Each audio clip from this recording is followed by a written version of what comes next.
जाना चाहती है? मैं घर जाना चाहती हूँ। मगर क्यों?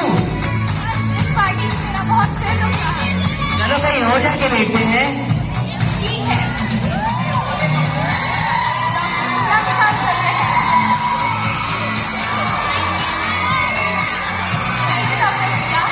हेलो, कैसी हो? मैं तो ठीक हूँ, पर तुम इतनी टेंस क्यों नजर आ रही हो? हाँ डॉक्टर प्रिया, इतनी भीड़ और इतना शोर, मुझे तो कुछ समझ में ही नहीं आ रहा है। क्या तुम्हें इसके पीछे की साइंस नहीं पता? अरे इसी को तो सेलेक्टिव ऑडिटरी अटेंशन, चयनात्मक श्रवण शक्ति या तुम्हारी लैंग्वेज में कॉकटेल पार्टी इफेक्ट बोलते हैं। कॉकटेल पार्टी इफेक्ट, वो क्या होता है डॉक्टर प्रिया? ये हमारी वो पावर है जिसकी वजह से हम अपनी मनचाही आवाज पर ध्यान केंद्रित कर सकते हैं और बाकी आवाजों को नजरअंदाज। भला ये कैसे हो सकता है? प्रोफेसर टांसमैन ने एक थ्योरी दी थी कि हमारे कान अपनी मनचाही आवाजों की फ्रीक्वेंसी बढ़ा देते हैं और बाकी आवाजों की फ्रीक्वेंसी कम कर देते हैं।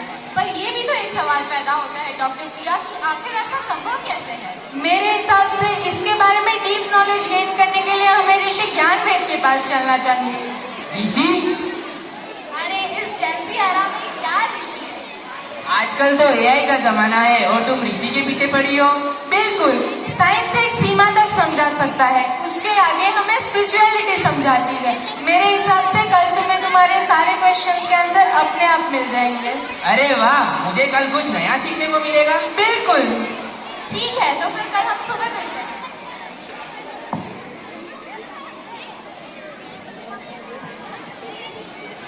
अरे डॉक्टर प्रिया, तुम यहाँ कैसे? अरे जादू! प्रणिपात गुरुजी। गुरुजी, आपको मेरे और डॉक्टर प्रिया के आने का आभास पहले से कैसे हो गया?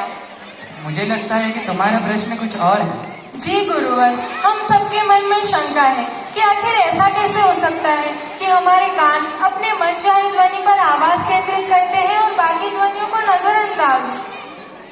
ये केवल हमारे स्थूल कानों की क्षमता पर निर्धारित नहीं है। इस रहस्य को जानने के लिए हमें गहरा गोता लगाना होगा, अर्थात गहरा चिंतन करना होगा। हमारे वेदवैदिक ऋषियों ने केनोपनिषद में एक मंत्र दिया है, श्रोत्रस्य श्रोत्रम मनः मनः यदो वाचः वाचस प्राणस्य प्राणः।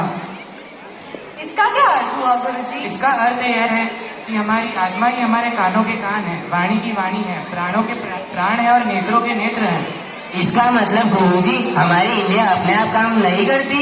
बिल्कुल, उपनिषद का एक और श्लोक कहता है, यत् श्रोत्रोण श्रोत्रोणीयेण श्रोत्रमिन्दं श्रुतम त्वं ब्रह्मत्वं विद्धि नेतम यदिदं पासते। अब इसका क्या अर्थ हुआ?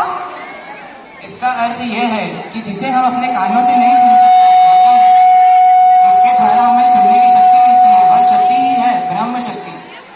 इसका मतलब ये हुआ कि हमारे भौतिक कानों में वो क्षमता नहीं कि ये काम वो अपने आप कर सके, बल्कि इसके पीछे तो वो ब्रह्म शक्ति है।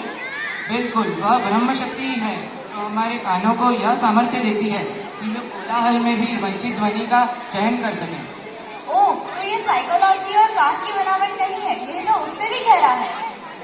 हाँ, मनोवैज्ञानिक घटना नहीं, हमारी आर्थिक स्थिति है। हाँ, कॉकटेल पार्टी इफेक्ट सिर्फ एक साइंस का फिनोमिना नहीं, हमें साइंस सिर्फ एक सीमा तक समझा सकती है, उसके आगे हमें आध्यात्म रास्ता दिखाता है। जैसे हम बाहरी शोर में से अपने मनपसंद की आवाज पर ध्यान केंद्रित कर सकते हैं, वैसे हम मानसिक शोर में से भी सकारात्मकता को चुन सकते हैं और उस ब्रह्म शक्ति पर ध्यान केंद्रित कर सकते हैं। बिल्कुल, ये बहुत गहरा विषय है कि वैज्ञानिक और दर्शनात्मक अवधारणाएं जो कि बाद में यूरोपीय विज्ञान से विकसित हुई, वे प्राचीन भारत में बहुत समय पहले से ही मौजूद थी, जैसे कि खगोल विज्ञान, गणित, चिकित्सा और अगर तुम्हारी भाषा में बोलूँ तो atomic theory, surgery, cycle of creation and destruction जैसे विषय भी इसमें मौजूद हैं। इसके बारे में तो मुझे भी ध्यान है। जुग सहस्त्र योजन पर भानु, हनुमान चालीसा में लिखा गया दोहा है जो कई हजारों वर्षों पहले तुलसीदास जी ने लिखा था, जिसमें जुग अर्थात युग पूरे ब्रह्मांड को 12,000 वर्षों वर्षों के युगों के अंतराल में बांटा गया है। सहस्त्र मतलब 1000 और योजन मतलब 8 मील।